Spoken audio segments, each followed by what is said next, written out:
Cornerstone Gundog Academy. Online resources to help you train your retriever. Welcome to the Build From Here podcast. On this episode, I am so honored and excited to bring Chris Rowland on. I've got to just talk about Chris for a minute. We were talking, and I cannot believe we actually haven't had him on an episode before. Chris has been with us for a while. I remember one of my first memory of Chris, maybe it was on the phone, but the one that I specifically remember, I believe, was our first member weekend, maybe second. I don't remember. You could correct me on that. But I remember Chris arrived early and we were running around trying to get everything together. And Chris just immediately jumped in and started helping. He's like, what can I do? What can I do to help you guys? And that's the type of guy Chris is. Chris is always there, willing to help. An ideal CGA member. He's passionate about his dogs. He's passionate about the training and a hard worker. And frankly, just is all in on this game. Me and Chris were talking before we got on this call, and you'll get to hear in a second. But Chris is one of these guys that he's in the deep end now. He is way all in, and we'll get into that in his story in a minute. But I've just got nothing but good things to say about Chris, and he's helped us out with so many member weekends and has even helped coach other members and help other people along the journey. So he's gone from, getting into this journey himself to now he's even been able to help us help other people, which has just been incredible. So, with that said, Chris, it's an honor to have you here, and we're just so grateful for you. We're proud of you for all you've done with your dog specifically and for helping other people. So welcome to Build From Here, and so excited you're here. Yeah, I appreciate that, Josh. When we started the journey with the dogs, and my wife actually is the person who found CGA and shipped us into the deep end. We didn't know exactly what we were getting into, but found out pretty quickly. I think you alluded to it. We were having an issue with recall with a 3.5-month-old puppy, outside, and your dad calls me back like half an hour after I post the question. And I'm stunned and shocked that, one of the founders of the program's given me a call to help walk me through it and everything. But that was instantly, I knew what CGA was all about. And very quickly after, chatting with your dad and then coming down and meeting you guys, it was 4 years ago. It was wow. late March. And instantly, the family feel, the family connect, and the community feel, and all that stuff. Just, if we weren't hooked on hot dogs, we got hooked that weekend, getting to meet you guys and really finding out what CGA is all about. It's more than running line and memories and working drills and training puppies and all that stuff. It really is about the community you guys are building to help retriever trainers and handlers have a better understanding and create better bonds with their dogs. So I'm thrilled to be part of this. Well, I'm excited to talk with you on this episode. There's so many directions we can go, and you'll be on more than one episode. I think the first thing to do is, first of all, thank you for saying that, but let's kind of dive into your background a little bit. Let's go back before, Cornerstone, back, what got you into hunting. Let's let the world know, who is Chris and how did he fall into love with hunting and dogs? Okay. Yeah. So I'm fortunate. I live, we're upstate New York. We're right where the St. Lawrence River dumps out of Lake Ontario. There's big water, broadbill hunting. Used to be really good big water broadbill hunting. Puddle duck marsh hunting and everything. And my dad was a avid waterfowler. His father was. So I got a chance to get involved at a very young age. We had a lab when I was a kid. I don't know what kind of a duck dog she was, but she picked up the occasional duck for us and everything. And I just waterfowling is a passion. I've chased most of what you can shoot at, here in New York and the North Country and everything. And there's nothing that compares with ducks and geese, and take that to a whole nother level when you've got your buddy. And I don't know if I'm going to get in trouble for this, but I'm just going to angle this real quick. I got Mr. Weatherby's sleeping. Oh yeah, he's going to kind of wake up. Doing it with your dog that you trained is, I mean, it's the best thing. I don't have words for that. So, we've chased them, and I've been very fortunate to do some different things, and we have really, really loved the formal training that we've done, with the dogs we have at home. I've had a couple generations of hunting retrievers that I've used. I mean, I started 25 years ago with Walters and all the other, I've got a whole library of antique books that we used. And my first dog taught me a heck of a lot, I think. I wish I would have had Cornerstone with him, because he was a pretty darn good dog. But you learn, it evolves, it grows. And, as we came to 4.5 years ago, it was time to retire the girl, who was my hunting partner at the time. And we searched long and hard for, what we wanted, which was, we're kind of into the bench-bred, the show labs.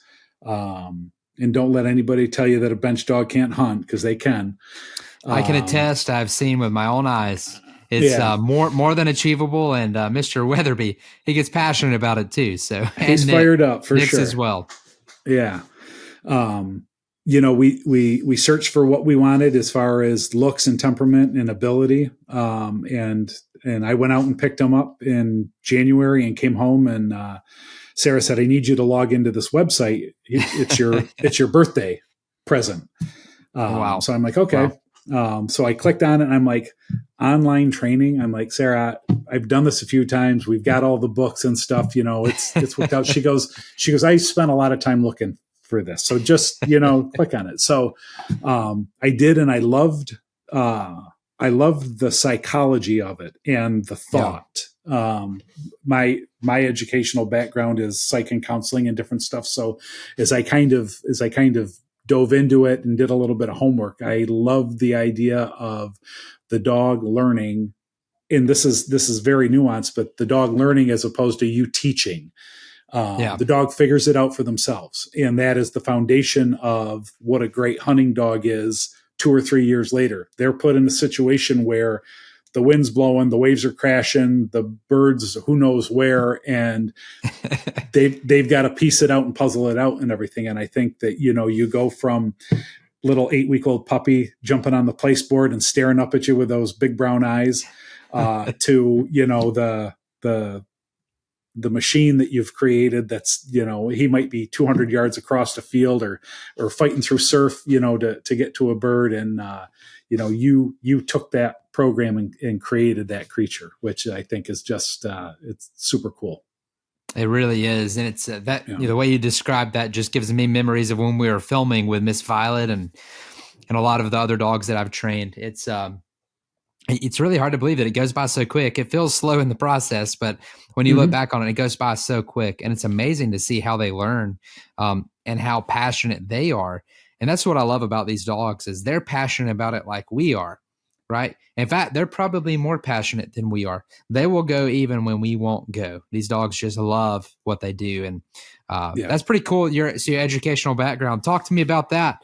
How did that, obviously that played a factor and a role when you got into this. It seems like you kind of thought you had it figured out, but kind of coming into it, maybe you realized there were some good things that you could learn, and maybe some of your background had something to play with that, and how Cornerstone aligns it from that aspect, since it's science-based training. We never really actually use that term, because I always try to dumb things down to make it super, super simple, make it easy for everybody. But the truth is that if you get down to the complexity of it, it is science-based, and it's rooted in the science behind how dogs learn. Yeah. So, like I said, psychology is kind of where I came from, counseling and schools, and worked in college settings and stuff. And I don't want to say when you think about manipulation, but in a way, when you think about it, I mean, essentially, in trying to help the dog learn, and eventually teaching concepts and all that stuff, learning theory, pre-mac principle, all those different things. If you take the time to watch the videos that you guys did early on and you digest that, it makes training so much easier. No longer do you have to, I mean, you think of the 8-week-old puppy holding the treat up, pushing the butt down, saying sit, all of those different things that you have to go through in order to achieve one rep towards, your desired result. It might take a touch longer in the initial, training sessions for them to kind of figure the concept out. But once they start the process of learning on their own, I mean, it's wonderful to watch. And, as we did the live calls over the last year, a lot of times, people run into roadblocks. And I think, when you're training a dog, there are speed bumps, there are roadblocks, there are dead ends that you have to find a way to either backtrack and fix, or you have to come up with workarounds. And, if you can think of ways that you're able to manipulate either the situation or manipulate the dog to put them in a better, situation to be successful, it makes this process more fun, less headaches. Certainly you're going to run across the field yelling and screaming and all that good stuff. If you aren't, then that person needs to do a video and show how to train dogs. But yeah, it's been enjoyable. And I have to say, I'm sure we'll touch on other things later, but my wife Sarah has jumped in with both feet, and has enjoyed the thinking part of it, and trying, because we've got 4 pups at home right now that we're training. We've got 2 that are, I'm not going to call them finished, because I'm going to go out on a limb and say, I don't care how good your dog is, they're never finished. Yeah. You're always trying to achieve. There's always something more that you could achieve. But we've got 2 that are through 52 plus that we're in that maintenance phase, and working on other things. And then we've got 2 younger pups that we're probably in the neighborhood of week 40. We're working on solidifying, going back and solidifying some things. Because of the older dogs, the pups have been exposed to some of the more advanced stuff. So, we're kind of weaving 52 plus, the fabric of that into what we're doing. But it's a lot of fun to see something happen in the moment and know that you have an understanding of what went wrong. Or if you think for a moment, you can kind of puzzle it out, but you got the skill set to be able to adjust and change. So right. It's not, and I'm not going to, force is force, the idea of force fetch and what that process is. You can push the dog through things sometimes, but I think it's been proven scientifically that the dog that learns it and figures it out, gains the concept, has a better doggy understanding of it, and will do it with a tail wag and enjoy it and everything. So it's been a lot of fun. We've really, we've jumped in and enjoyed it. So, wow. We've enjoyed it so much, Josh. We've got pup number 5 coming home here the beginning of June. It'll be a son of, or a daughter of Weatherby. Wow. So we're excited. We're excited about that. And I've made a promise to myself. I think when you train one dog, you find, from week to week, day to day, week to week, you're very true to the program. When dog number 2 comes along, and this is my experience, dog number 2 comes along and you start to think stuff. So you don't, some things you don't do as much of, other things you do more of. You're still true to the program, but you maybe not as daily regimented as an amateur. Right. Dog number 3 and 4 come along and kind of that same thing. You look at 1 week and you're like, we're going to hold off on that because this is, something else. Pup number 5, we're starting at week number 3, in Cornerstone, and back to daily, following the lesson plan. Continuity builds puppy, so we're going to reinvest in that daily I'm going to get up in the morning. I'm going to have my cup of coffee with you on video. That's right. That's right. Like I enjoy that. Yeah. And just get back to it and remember that it's basics. There's nothing more important than those early weeks and creating the foundation of what obedience is going to look like a couple years down the road. And we can get in the really deep weeds, touching on these different things. The Facebook group, which is so awesome. I see questions come up and I want to jump in and write paragraphs of different things. And thank God there are great members that jump in with quick little thoughts and answers that are always super helpful. But we're looking forward to it. It's going to be fun to just, again, start over and work our way through, and then incorporate the older dogs in the daily, in those basics, the foundational obedience and different stuff. So that's interesting. It's interesting you said it that way, and then it kind of goes that way. Everybody can find themselves in that way, but the truth is, it's actually funny that you're talking about that. The tip that we are sending out this coming Monday, for those that are listening to this episode, the tip will be long gone by then because this one will not air then. But it was about consistent, steady plotting is what creates success. So the number one key to being successful is following a plan. And I was listening to that myself. I listened to my tip later and was driving down the road thinking about it because I always do that. How can we get better? I thought, that's a dang good tip, because if I don't listen to my own advice at times and don't follow a plan, it's tempting when you feel like you've arrived or you know what you're doing or you get comfortable. Let's actually turn the tables here. It's not about arriving. It's about being comfortable. When you become comfortable with where you're at, it's easy just to kind of rely on your natural giftings, or it's easy to rely on what you know. But going back to, like you said, the core, which is following the plan and implementing the plan, is going to give you better results than just doing what's up here. And even for myself, my dogs get better now because of the course that we produce, because it's honestly easier for me to just go to the course and look at the game plan that we've already built. Even though I'm the one that created that game plan, it's easier for me to do that than it is to just go out and train on what I feel like I should do at the moment.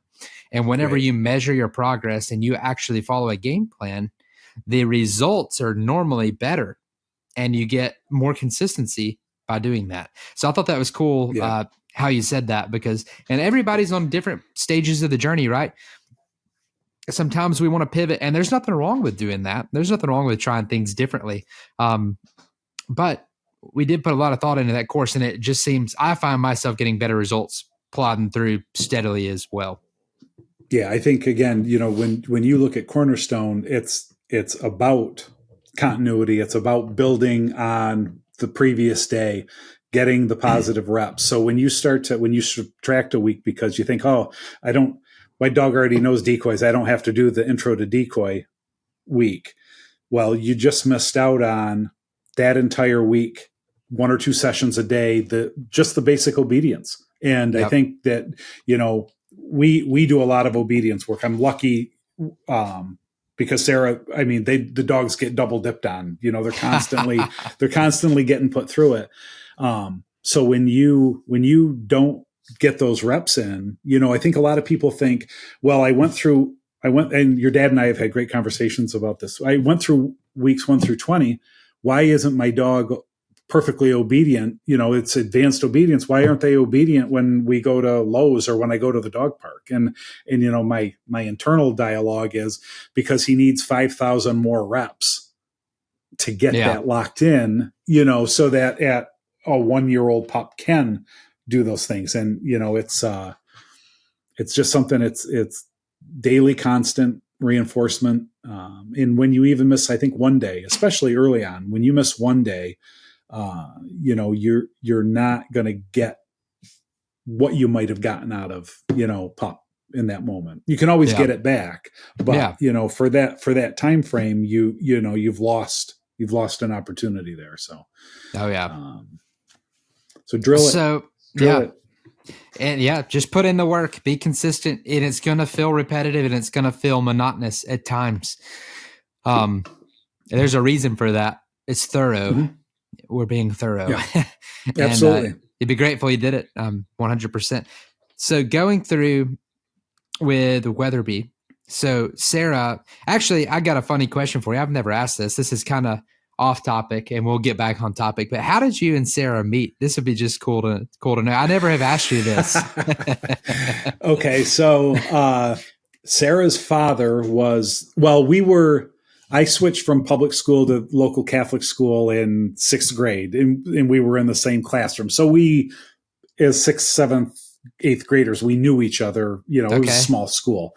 But Sarah's father was the athletic director and coached baseball and basketball at the local high school. And in 8th grade, he brought me up, picked me up one day, brought me up in the spring, put me through physical testing and all that, and said, you're playing JV baseball.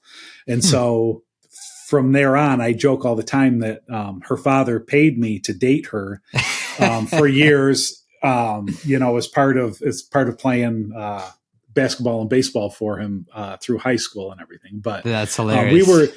We're very fortunate. We got to be good friends in early high school. We didn't start dating until our senior year.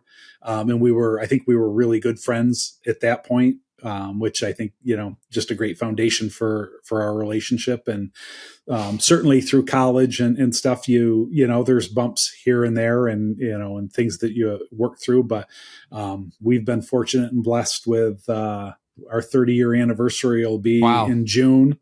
4 great kids, you've had the chance to meet. I think you've met all of them. Yeah. And we're at that stage where I was able to step away from education at the beginning of COVID. And for those of you that are still fighting the fight, God bless you. And that was when Weatherby came home, and we kind of started this journey, and she has become more and more involved. And it's something that we're looking at, is something that we can do together. She doesn't want any part of a golf course. I'm trying to interest her. In her younger days, she'd sit in the sun on the front of the boat fishing. I'm trying to get her interested in fly fishing, since we have that. Since that's a little bit more of a thinking person's pursuit. And I'm trying to get her into wing shooting sports. She's breaking a few clays right now. I told her that the epitome of all of it will be shooting bird over top of Nick's, who she's done the majority of the advanced training. Shoot that bird and have Nick's deliver that bird to hand, and that, I'll get all misty eyed, in that moment. I think that'll be special. So that's so cool. Yeah, it's been a fun journey. It's, everyone, there's good days and not so good days, but most of the days are really good. So it's been enjoyable. And when you're with the dogs, there's only a lot of arguing. So.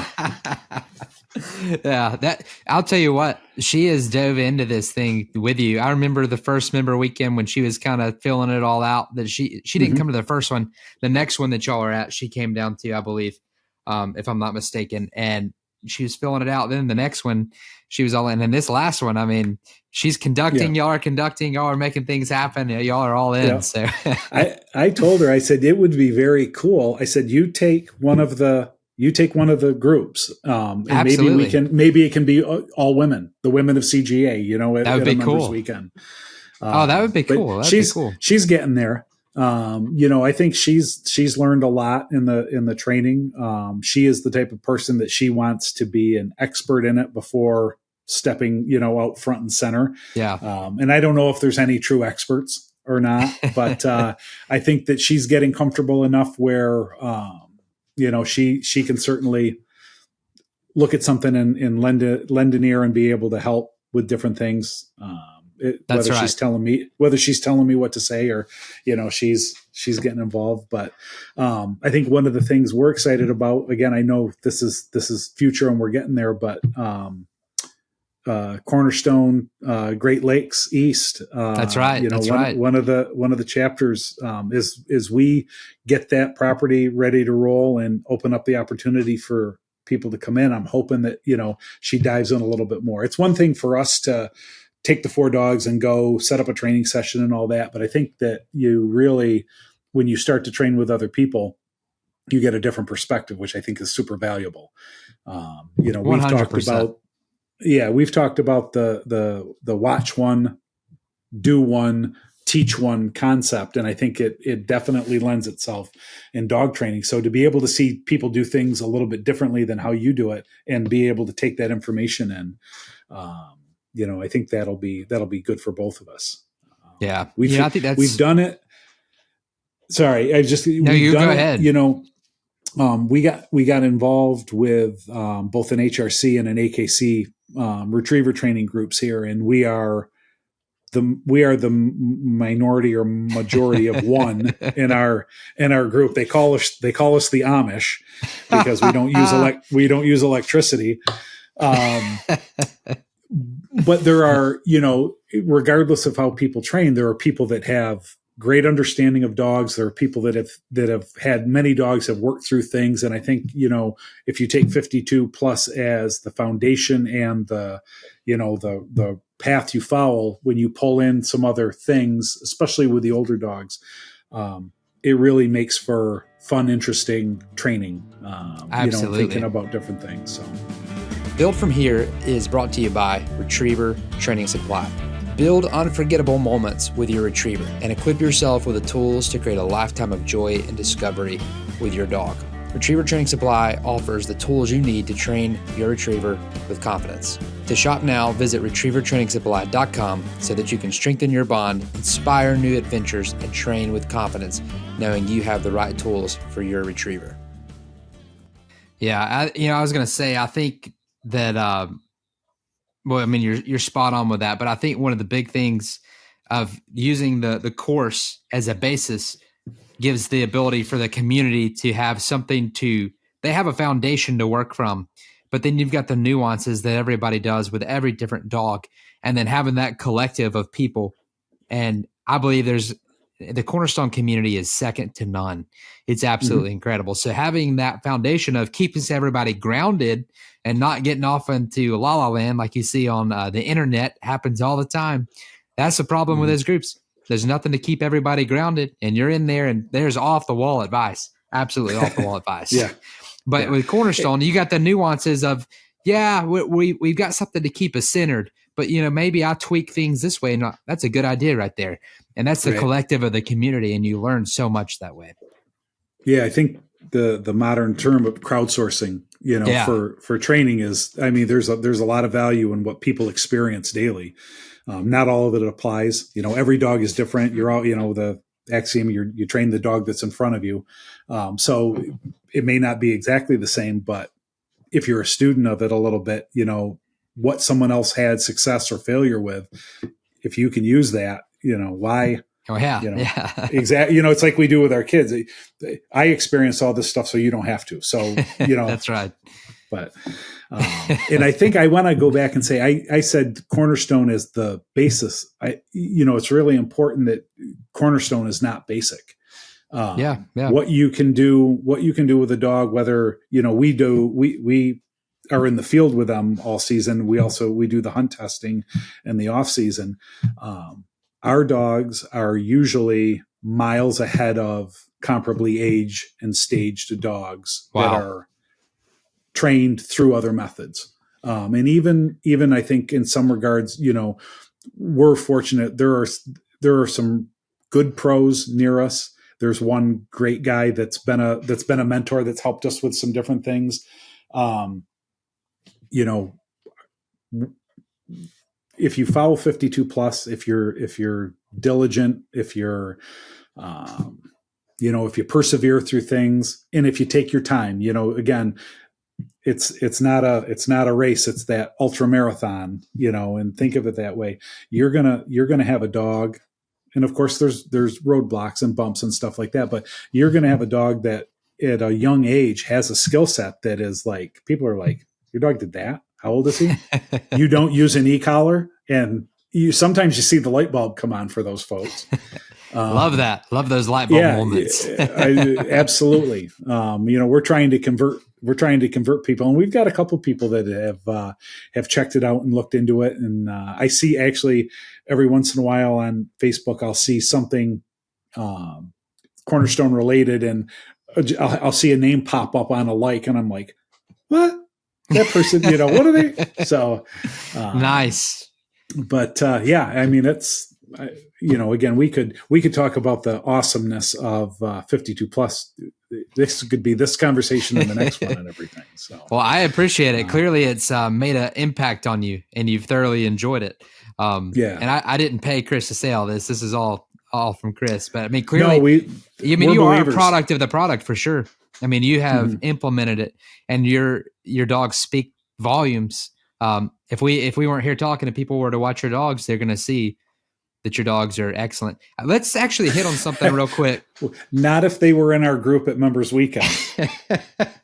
Well, that was a little embarrassing, but they have good days and bad days. Everybody does. Yeah. No, they did well. Let's hit on something real quick, because we're because you have a unique position. You're in. Obviously, you're a disciple of Cornerstone, right? You follow it, you implement it, and you said you're kind of the one of the minority. They call you the Amish, right? In the different camps. So obviously, there's people listening to this podcast right now that may be either entering into this world and they have no idea what they're entering into yet. There's people that are in the hunt test world per se, that style of training, and there's people that are in our world, in our style of training. But there is a lot of confusion around this concept of you can train a dog without an e-collar, or what's this whole concept of, if you get in the hunt test world, they'll have you believing the only way to train a dog is to force fetch them. If that dog's not force fetched, it is not proven, or it's not proofed, meaning you have no ability to work the dog. But I would say that's a very misguided statement, because it's neglecting the science behind how dogs learn. You're neglecting a large portion of what you have available to you, the tools at your fingertips. And, really, we'll just get into it right here, right now, right? There's positive reinforcement. There's negative reinforcement. There's positive punishment, negative punishment. And positive and negative don't mean good or bad. They mean application, applying, addition, or subtracting, taken away. And so that distinguisher of negative reinforcement versus positive reinforcement, you're either negatively reinforcing, which means you're taking away something that is undesirable for the dog so that they're more likely to do what they're doing. Reinforcement, right? You're reinforcing the skill. And that's kind of like the whole, if you get too force fetch, like that specific part of the training, ear pinch, you pinch that ear, you're applying pressure. I like to say pain, because that's legitimately what it is. We're making the dog uncomfortable. I don't know what else you want to call it, but other than pain. And then when the dog does what you want it to, you stop pinching that ear, and the light bulb hopefully goes off pretty quick. Oftentimes it doesn't. And then that's when the dog has a hard time with it. The light bulb goes off and the dog says, oh, if I don't want to experience those consequences, then I just need to simply do this. And then boom, light bulb, click, they've got it. Great. Okay, that's all fine and dandy, and it does work. But you hit on something earlier that I think is important that I kind of want to highlight. And that is the dogs doing it because they get to do it or because they have to do it. When you're going with that force route as your primary method for teaching and training and reinforcing, then what you're doing is that is your base. That's what your foundation is. And that means everything you're going to do is through that filter or through that lens per se. So that's how you view the world. That's how the dog views the world. That's kind of a grim way to view the world, because if everything you do is tied back to avoiding pain, then that is no way to live, in my opinion, because you know what? I mean, fine, yeah, you're going to live that way, but is that getting the results that you want to? That will create a dog that will perform the skills versus the way we are kind of teaching and training from the beginning, which is you go back to week 3. And if you're not a member, you can sign up for our free preview right now and check out week 3. We actually have it in there in the preview. But we are shaping through teaching our dogs to seek out rewards. So rather than avoiding that ear pinch, when the dog starts to do the desired behavior, they're getting a reward and they start getting a treat. They're positively reinforced. You keep doing that, and now the dog develops a mindset of, okay, this is fun, this is good, and the more of this I do, the more reward I get, and I like to be rewarded, so I'm going to do more. So one dog is doing things to avoid something, and there's two motivations, two totally different motivations. I'm avoiding pain, or this is awesome, I love this, I want to keep doing this. And both produce dogs that will do the work. They will perform the skills. But one dog does it because it wants to do it. The other dog does it because it has to do it. And for me personally, the thing you said earlier was a dog with a wagging tail. It's happy about the work. I like that personally. I just do. I feel better about it. It makes me feel good. My dog's happy. I'm happy. The whole 9 yards. Versus my dog not being happy about it. I just want my dog to be happy. And if this is the way I can do that, then obviously that's the way I'm doing it. I'm not saying we're going to neglect negative reinforcement. And this is where I would say the distinguisher is for what we do. And this is super important to get. We're not selling out to positive reinforcement only, because why would you do that? You would be crazy if you sold out to, that is 25%. If this was a quadrant, that's 25% of the equation. Negative reinforcement, there's another 25%. Positive punishment, there's 25%. Negative punishment, there's 25% right there. So in my opinion, why not use everything that's available to you? Now, your base is important. Is your base going to be gets to or has to? And I like to choose the gets to, not has to. So I wanted to just kind of highlight that. And I wanted to say that for the listeners here so they kind of get a concept of that. But let's talk about that from your perspective. And because you kind of maybe used some older school methods before Cornerstone. And then obviously as you got into this, and especially with your background, you were starting to enjoy this. Can you give like a real world example of where the light bulb started clicking for you? Because obviously when you first began Cornerstone, theoretically you knew, okay, yeah, this will probably work. This is going to make sense. But just because we know something up here doesn't mean we've experienced it here, the fullness of it. So You probably still had some doubts along the way. I would love to let's hammer some of those doubts. Let's talk about that real quick. Maybe some of the challenges you face, some of the roadblocks you face, because that's one thing we don't want to do is shy away from the reality of what happens out there.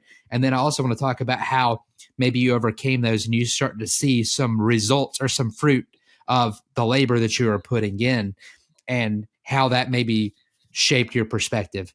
Hopefully that wasn't too long of a question. I think there's 6 parts to that one. Yeah, pretty much. Sorry about that. No, that's okay. So, I think when I'll go back to my first dog, and I've we never used an e-collar, okay, before, because I was afraid I was going to screw up. I did Absolutely. not punishment is a big loud no, or, something along that line. So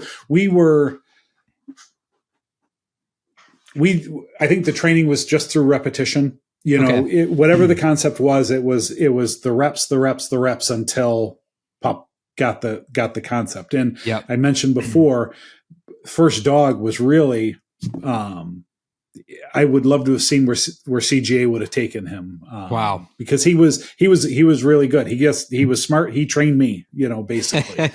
And we did that. I was very fortunate at that time.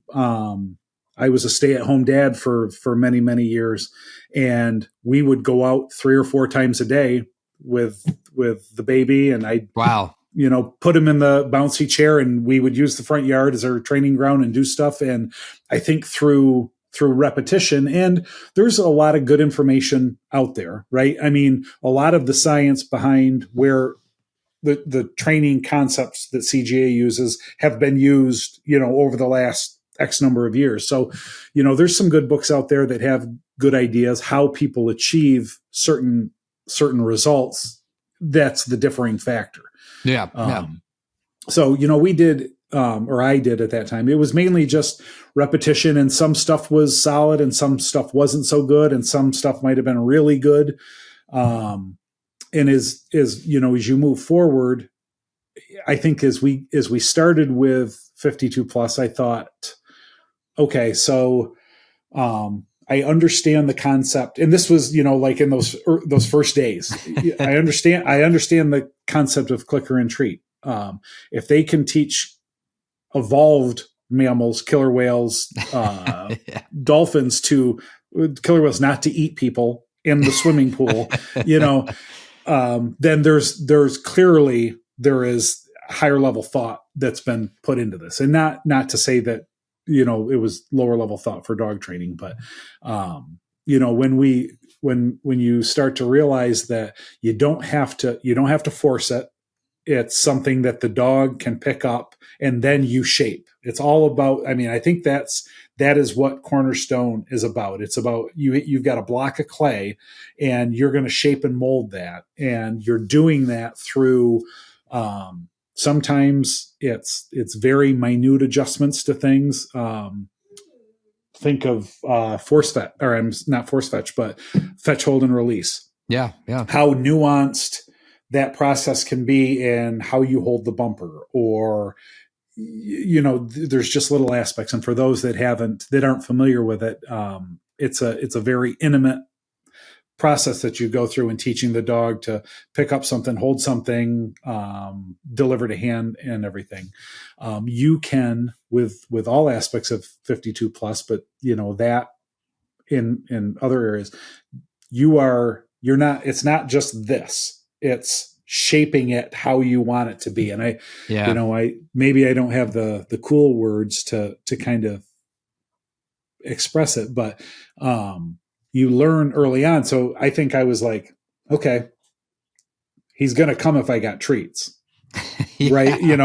He's in the hallway. He's got nowhere else to go. He's going to come when I've got the treats. But then it's not about, everyone's like, oh, well, you're just bribing your dog.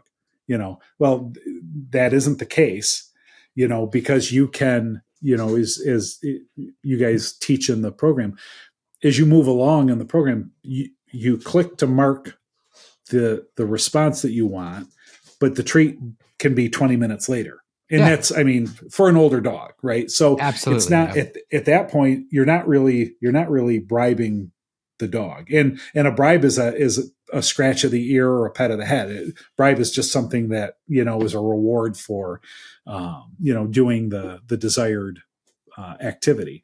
But I really feel like as we got into, hey bud, as we got into our, he just woke up, Weatherby, B. He's going to scratch himself. As we started moving through the process, I was instantly like, okay, so this is happening, right? This is kind of cool. Those first few days when little 15 pounds of puppy runs and jumps on the placeboard and turns and looks at you like, I did it. Let's go.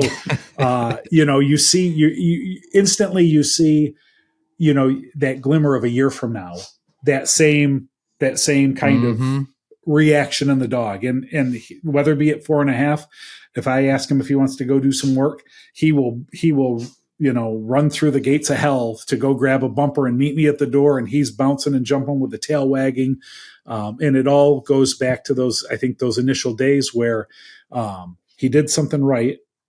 He was rewarded, but the reward starts to create that, that neural pathway that I did that right. That's the right thing, reward or no reward at this point, his reward now is the opportunity to go out and do the work and everything. So it's, that's a good point. And I love what you're saying there, because you're hitting on something that I think a lot of people may not realize. There's a lot more that meets the eye that is going on when you're doing those weeks.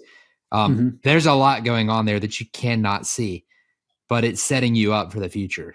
And there's some detail there. There's some depth to that. It's not just surface level. Click or treat, like you said, bribing. There is some depth to what is happening right there. That is unlocking your dog's potential and making it, really setting it up to be all that it can be later, which is what we want to do, right? We want to unlock that potential. It's already there. We just have to unlock it. And then that's how it's up to us, the trainer, to unlock that and draw that out.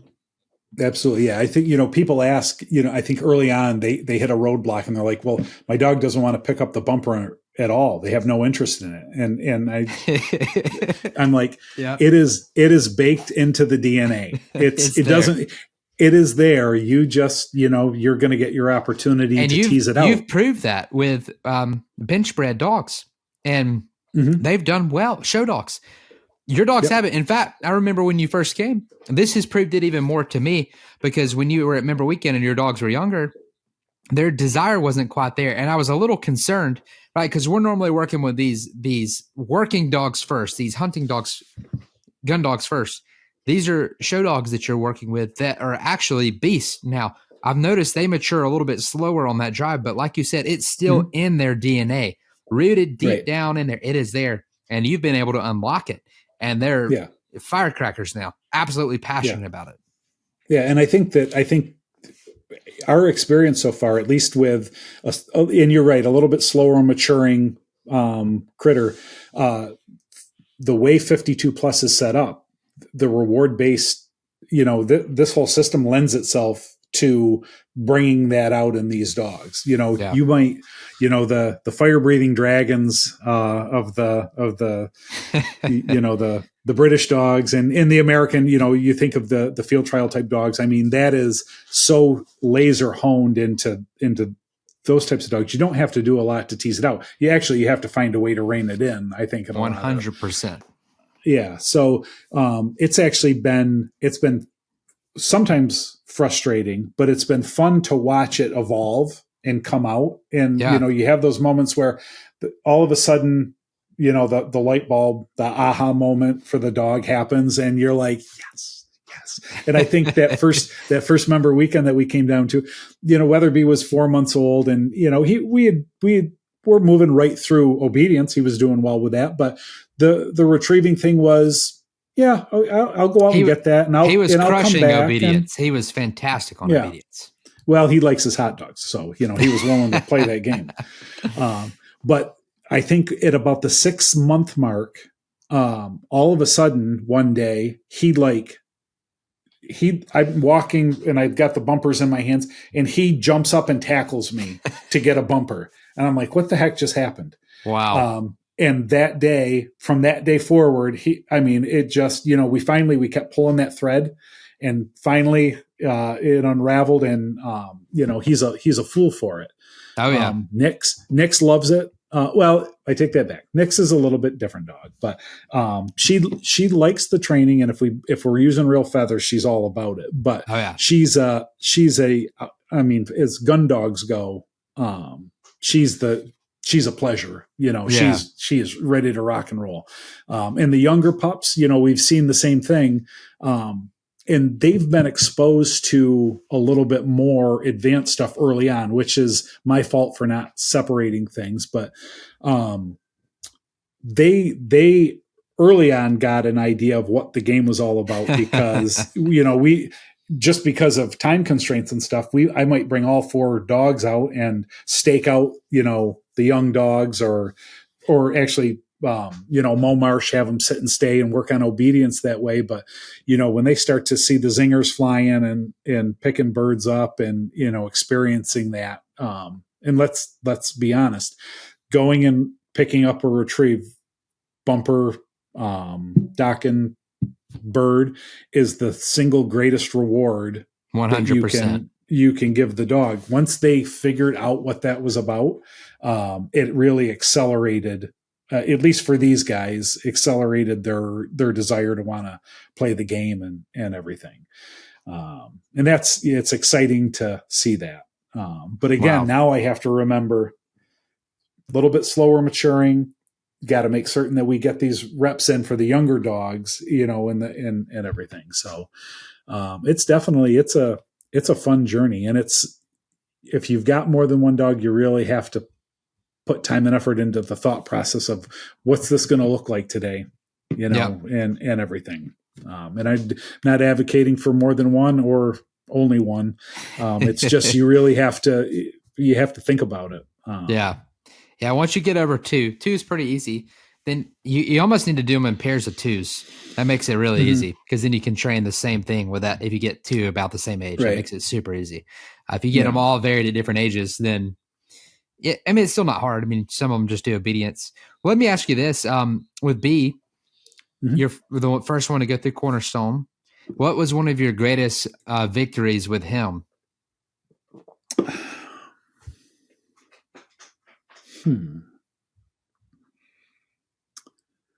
So we had a pretty smooth sail. I was very fortunate. We took our time. Like I said, we did day by day. We did 3 or 4 sessions a day, and I'm a huge believer in mini sessions. Yeah. We get up in the morning and feed the dogs, and they get vitamins, and I break each vitamin up into 4 or 5 pieces, and we get 4 or 5 clicks for heel, sit, here, just those different things. So I'm a huge believer in the mini session, couple of reps, multiple times during the day. So we were very fortunate with him. It was just him. I was home full time, so I was really able to, take my time with it and everything. I think I'm going to skip forward. I made a mess. So I am not an advocate of putting your dog in the field early on. A 10-month-old pup is certainly physically mature enough to hunt, but there's the age and stage concepts that you really have to think about and understand. And sometimes the age and stage don't match up. So you take that young dog that's done great in training. Weatherby was kind of there. He'd done great in training. And then I thought, well, this is great. Let's go hunting. And I created a monster. So we spent a long, long time working on behavioral stuff, trying to kind of quell that overexcitement that I set up in that regard. So I would say just for me at the moment, the biggest victory was last fall. We ran our first AKC master test. And he got a standing ovation, and the judge came up and shook my hand and said, that's what it's supposed to look like. That, great job. The dog, and I was like, what's going on? It was great. And we had spent 18 months prior to that working on being quieter, steady. He was all super steady, but I blew that one out of the water. But just getting back to, because we do the hunt test thing, it's part of, what we're trying to do with the kind of the show dog / hunting dog breeding program that we've started doing. Every dog's a little bit different. And certainly Fathead next to me here is a little bit different, but, getting to that point where you've got a steady, rock solid machine in the field or in the hunt test. That was our goal. We had to work through some things, to get there. But I would say last fall, just right off the top of my head, because it's fresher, I would say was the biggest win for him. That's awesome for us. Yeah, that's a huge win. I mean, that's a big accomplishment too, to have, everybody's standing ovation, the judge coming up to shake your hand. I mean, that clearly made a impact on them, and they were astounded. Because I would imagine that doesn't happen too often. No, and I think part of it was, if you looked at the 66 dogs that were running, or 60 dogs, whatever that number is in that event, and probably just about all of the events, he was the only bench dog in that field. So, I think some of it came from the fact that you just don't see a lot of them. Lots of junior hunters and started dogs that, are more of the confirmation dogs, far fewer when you step to the seasoned and senior levels, and they're almost non-existent at the finished or the master level. So would you say, obviously being in the hunt test world, and then after that, I want to get into Elmwood, because you mentioned your breeding program. We talked about in the very beginning of this podcast, you kind of are truly all in. We're going to get to that in just a second, because I want people to hear about this. But with being in the hunt test world, right? You do hunting, you do all that. Obviously, we train a little bit different. Our target is we're preparing dogs for hunting, but we're building an amazing foundation that allows them to do anything. How has been your experience going to that hunt test world from the Cornerstone lens and all of that? I would just love to hear how you felt prepared and any of that. Any thoughts you have? Hey, I hope you're enjoying the episode so far. I just want to stop and ask a favor of you real quick. If you are enjoying this episode, let me know. Like, subscribe, hit that notification bell. That way you can be aware of any new content that we release. And also, just let me know of what you're thinking. Maybe there's something that stands out to you, or maybe you just have a thought and you'd love to comment. I can't wait to see what you put in the comments, and can't wait for you to subscribe. So now back to the podcast. Yeah, so I think while it's the same exact thing, they are definitely a little bit divergent. In the field, the idea is get the bird, get it picked up, get back in here. You never know when the next bird is coming. So you want efficiency, and you allow for the dog to, I don't want to say be an independent contractor, but the dog's got to use his instincts and his natural abilities to dig birds out sometimes, and so I think that's the big difference when you step into the test world. It's a little contrived, and it's directed, and you have to be able to, the dog, they have to listen. Right. So in the hunting situation, if I got a bird 100 yards down out in the marsh, I'm going to try and get him on a line that gets him in that scent cone just downwind of where the bird has fallen, and hope that he, cuts the scent and finds the bird. I think the difference in the hunt test world is at the senior and the finished master levels, the judges don't look kindly on that. They want, what's the right term? It's, control, right? Oh shit. Well, it's control, but it's like in the handling, they want, you don't run your dog on a line downwind from the bird. That's a stumble on, whatever. This is very focused, directed casting where if you think about, if you have a white line baseball field, you've got the left field, to third base out to the left field pole. The idea is to keep that dog as tight to that line to work all the way out to that, that end point, without them varying and stuff. Yeah. So it's very directed and not what you would do in the field. It's more about the control and relationship and everything, which I think the Cornerstone thing, the training that we do, I think that really helps to forge that partnership. So I think that, I think there's a lot, it's very interwoven. But what you're trying to achieve is a little bit different in ways. And I would say, to try and early on, it's almost better to pick an avenue.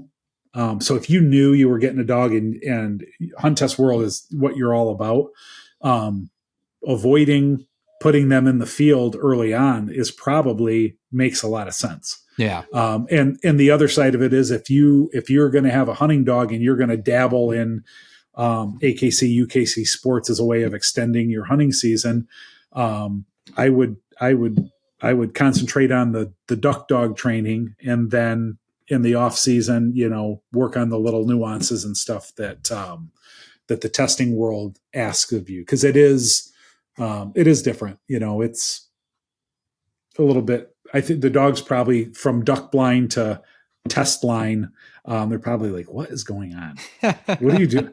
I just got to go pick up that bird. Why are you, all the birds fell and I went and picked this bird up, and now you're going to stop me and we're going to run on that blind, but that might be a cripple. I got to go get that cripple." The little, you could see the little pop-up dialogue boxes in their heads and everything. But that's cool. I think it's definitely, you can do both. I mean, it's what we're doing right now. We train for 9 months to destroy all of our training in 3 months of duck season. So, and then we come out of duck season and you've got a couple of months to refine and hone and work on stuff to get, ready for the testing environment. but it is fun. I mean, we enjoy it. And again, I look at it, it's dual purpose for us. It's a way of extending hunting season and continuing to work on concepts and stuff, especially as the dogs get older. Oh yeah. But we use it too. It's a necessary part, from a business perspective, trying to build pedigree and show that, the dog has the ability to achieve and to do certain things. So that's awesome.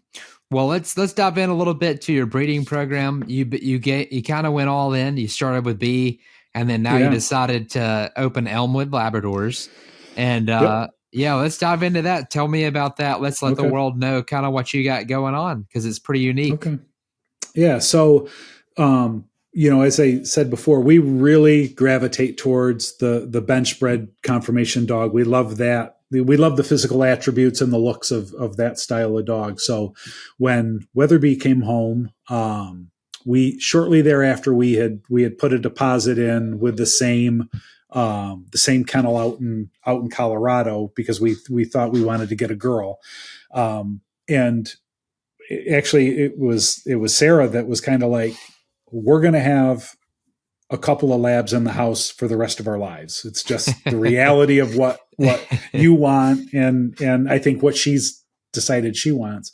So it was, we spent a year trying to find a conformation-y dog that had a hunting background. There might be one around the corner at Fred's house, they're out there, but to find a kennel that had really high quality dogs, had a pedigree that was really outstanding. We had started doing the hunt test stuff with Weatherby. So we looked for, there's no way to really proof what you're going to get, but you can look at, lineage and all those in the pedigree and kind of see, okay, here is this. And so I'm gonna shout out to Edna Schneck at Hidden Springs Master Labs. She's in Western Colorado. She is a rock star in the relatively small world of conformation hunting labs. Wow. She's built a program that has, generation after generation, multiple dogs that are champions in the show ring and have achieved master hunt status. And that, when we thought about that, we thought, you know what, that's something, that's a worthy goal. We love this style of dog. We love hunting. We really enjoy the hunt test stuff. Why not look to stand on some of these people's shoulders and continue, kind of what they're doing. And so right now, Weatherby, I don't think there's been any additions. Right now, there have been 87 AKC registered labs in history that have been both an AKC champion and a master hunter. Wow. Wow. And that's how many hundreds of thousands of dogs that have been involved in both those areas. We need 3 passes, which the tool set is there. 3 passes and he'd be number 88. So there you go. That was our goal. Is we think he's our big, good looking surfer dude.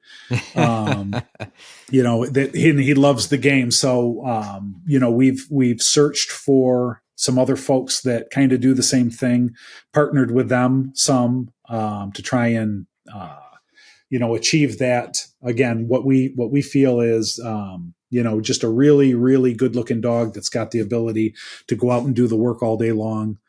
And so we may have been foolish. Our kids my youngest graduated from college, and now I've added 4 labs to replace my kids and tie up all my time and create the chaos, take over where they left off. So we jumped in. We have we've done 1 litter, and we're going very slow with it. It's the idea is not to. It's certainly anybody that thinks breeding dogs, if they think that it's a money making proposition, they are sorely mistaken. Yeah. So we're looking forward to a summer summer breeding, fall breeding, so early fall and midwinter puppies. We've had very high interest in Weatherby as a stud dog. I think a lot of it because of what CGA has fostered and created in him. A dog that he's in the field. I won't throw numbers out as far as retrieves and stuff, but he's picked up an awful lot of birds in different settings and has been successful in the hunt test world. He's an HRC champion, and like I said, 3 passes and he'll have his master title. So wow. We're excited about that as a first. That was kind of an initial goal. Now it's to really start to refine it and start to bring out the different aspects of the dogs from a look standpoint, continue the training with them, and hopefully, have the opportunity to put puppies in hunting homes first and foremost. People that are going to participate in the AKC and UKC sports, and that might be adventure stuff, dock diving and all those different stuff. Although Weatherby's a little bit gravity challenged from a physical standpoint. But we're excited about that. I'm excited to see our first litter. We've got a couple of dogs doing different things, and we're really excited to see as they grow up and in each subsequent litter what they can achieve and everything. It's kind of cool. That's amazing. And then it's that compelling, repelling thing at the same time. It's enjoyable. It's not easy. No. There's frustration and all the different things that go into it. Clearly, it's just part of what it is. But at the end of the day, it's been enjoyable, and I think what we're bringing together genetically, and hopefully, what we're going to produce is exciting for some people. Yeah, so. They're beautiful dogs. And so they can find you at elmwoodlabradors.com. Yep. Cool. Just making sure that way if anybody's interested, they should reach out. Chris is trustworthy. And also, if you're not a member, he's going to be recommending that you become a member. Clearly, with that, he just is so passionate about it. Yeah. It's been cool. Yeah. And, for those that aren't CGA people that are watching this, even if you don't, you're like, well, I don't think I'm ever going to hunt my dog. Yeah. The AKC sports are it's hunt testing is actually fun. You don't have to, it's so weird. The AKC stuff, I would say 70% of the people that are participating in the AKC hunt testing events are older women. And I mean, like, I'm the gray hair me looks, I'm an OG. These are really, really, really, really OGs. But it's, there's so many things that you can do and participate in with the dogs. We don't do barn hunt or rally or all the other stuff, but the CGA, the first 18 weeks of CGA builds a dog that can do anything. Whether it's a dog that works for a hunting guide and picks up 2,000 birds a year, a dog that, is a weekend warrior that picks up a couple of ducks for dad, or the couch potato. The program provides the opportunity for you to shape a dog that I think can do anything. Wow. Wow. And we try and do everything with them. We do the AKC sports. There are 3 of the 4 right now are certified therapy dogs. And that's built around obedience. And that's what I think that's the cornerstone of Cornerstone, right? Absolutely. The beginning of it is creating the obedience and the bond with the dogs, so that as you move into more advanced concepts and different things, they have the trust in you. They are so connected with you that, they love to please, and they're going to get that done. That's awesome. Well, Chris, this has been an amazing episode to get to celebrate you. And clearly you've achieved a lot with your dogs in a short time, which is amazing. It always gets me more excited to see what's going to happen in the next year or two as you keep adding to your roster. You add more dogs. You just keep growing it. What would be, I always like to wrap up and kind of land with, maybe some good advice you can share. Just if you were sharing to someone who's on the fence, or you're sharing to someone that was in your shoes that's just starting out training their dog for the first time, what would be like 1 or 2 nuggets of information you can give them outside of obviously recommending the course? And of course, that can be something if that's something you're interested in doing. But what would be like a nugget or 2 of like, these are like the 2 things that, or 1 thing that I've learned that is crucial? So I'm going to say it's the first thing. So let's assume you haven't picked your pup out yet. Mm-hmm.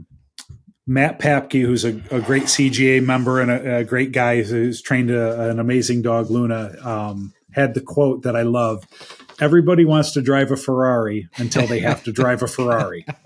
And I think that is super true in that there are sexy dogs out there. There's great breedings and everything. What Barton's doing with SOK, those are top notch, wonderful dogs.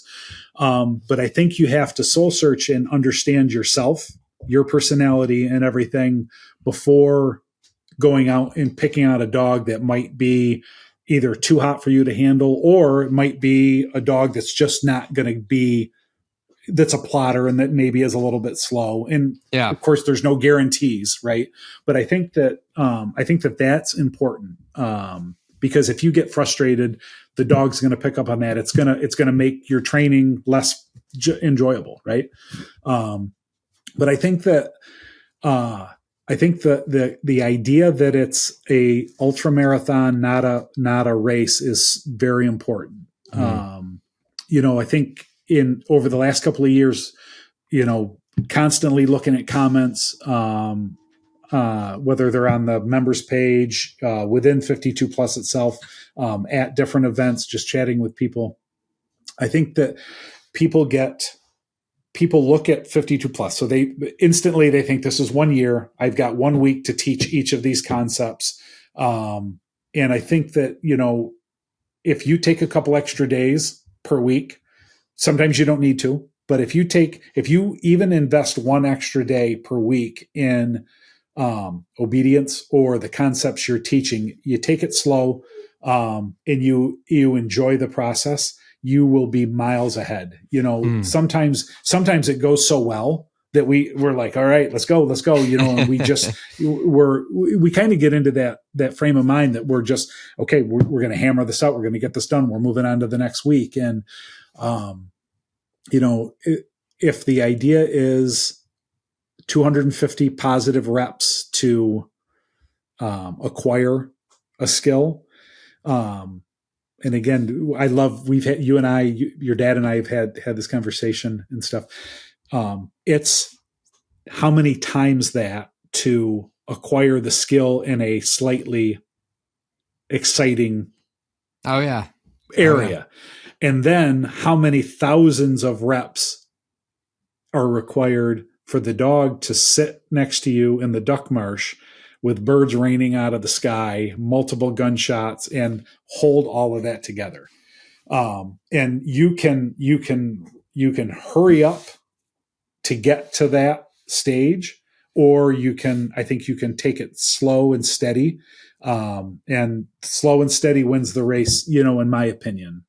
Certainly there are those dogs and those handlers that just mesh and it rolls right through. And we certainly, we had stretches where we were banging it out.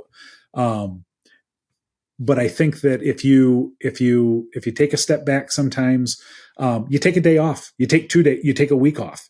I think that is good for your own mental health, which, again, dog training, it's dog training. I think that when you take a little bit of time off here and there, I think you can you see it in the dog, and it's surprising. You have trained, you've worked through week whatever, and you're trying to get this concept in, and you're just going over and over and over it. And now you've done it for 2 weeks, and you're going over and over and over it, and you're not seeing any change in things. And you say, okay, you know what? We're taking the weekend off. We're taking 3 or 4 days off. We're going to do family, whatever. And you come back after a little bit of a break, and you take pup out to run it, and they ace it. And you're like, what? Who's had my dog the last 3 days? And I think that it's actually, I don't know if dogs can think about things. But I think sometimes you just need to let the pup decompress. You need to I think we have the perception that what we're doing is not stressful to them, but I think in reality, any training we do, even if it's stuff that they love, it is raising their stress level. And there's a really interesting I can't remember the name of it, but in the world of psychology, I'm going to do a bell curve for everybody. This is going to look weird, but so you have arousal and training, and they go up and up and up, and both are peaking. So pup is getting more exciting, training is getting better and better and better. And then you reach the top of that bell curve and excitement continues to rise. But the training it just totally implodes. And it's because pup has hit an arousal level where they no longer can participate in what you're doing. They can't hear you. They don't respond. And people probably see it where they've been doing stuff and all of a sudden there's a disconnect and you're like, what just happened? And it's because pup has stepped outside of what their ability to keep their together in that moment. Yeah. And so that's where that day or two, and that's physiologically the dog needs, it takes a day or two for those stress hormones to, kick out, during hunting season, you're on a trip, day 1 and day 2 have gone great. And day 3, they look like a dog, look like you picked them up at the pound 20 minutes before and they don't have a clue. Well, they've maxed out, what they're capable of in the moment. So that's right. I think when you step back and you give them those days off, you are actually going to accelerate again, by stopping and starting. And I truly believe it's good for us too, as the human trainee. But yeah, I would just say, enjoy it. It is a process that should be highly enjoyable. And I think when you take your time with it, the enjoyment, the bond, and all those things that, CGA sets up and creates, it's just, top notch. Love you guys. We love you too. I wish I would have been there 7 years ago when this started. I wish I would have had a dog at that time. That's awesome to have been in there on the ground floor. But I'm so happy that Sarah, searched you guys out and that we got involved with it, because it's you guys are awesome. The community's awesome. We're loving the ride. It's a great journey. So. Well, we're grateful for you too, and it really is an amazing. I'm really thankful for Sarah. I'm thankful she found us, and I'm thankful you went along with it. And obviously now we've got a great friendship, and also just it's so cool to see the connections and see how you've done so well with your dogs, and you continue to. So this has been a great episode too. Lots of good nuggets in this one. It's cool to hear from your background as well. I think that added a lot of value to people listening, and hopefully we maybe shed a little bit of light on some of the science behind some things for everyone. And more than anything, hopefully we've inspired people that it's possible, right? One of our core values here at Cornerstone is you've got to believe that it's possible, right? We believe that it's possible. And if you have that mindset and that approach, and then you join the family, the community, and you become part of the CGA family, it's possible, right? And it's awesome to see, right? So we appreciate you. We're proud of you. We're thankful for you, and can't wait to have you on another episode and share more. Yeah, I'm looking forward to that, Josh. Anytime, just give me a call. And it won't take us 2 hours to get set up this time. No, it was great. It was great. Well, we'll talk soon, Chris, and I hope everybody has enjoyed this episode. Thanks for listening to the Build From Here podcast. To learn more about retriever training or our podcast, visit cornerstonegundogacademy.com/podcast.